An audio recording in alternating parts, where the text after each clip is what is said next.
ঠাকুর বলেছেন, জলের উপর যদি একটা লাঠি ফেলে দেওয়া হয় তাহলে দুটো ভাগ দেখায়, কিন্তু জল একটাই, লাঠিটার দরুন দুটো ভাগ দেখাচ্ছে।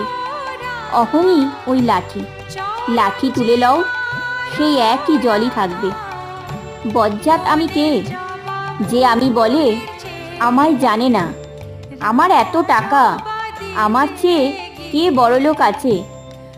যদি চোরে 10 টাকা চুরি করে থাকে, প্রথমে টাকা কেড়ে লয়, তারপর চোরকে খুব মারে।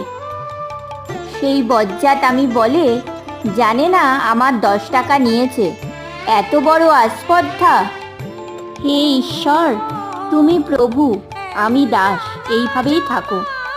আমি দাস, আমি ভক্ত, এইরূপ আমিতে দোষ নাই। মিষ্ট খেলে অম্বল হয়, কিন্তু মিছরি মিষ্টির মধ্যে নয়।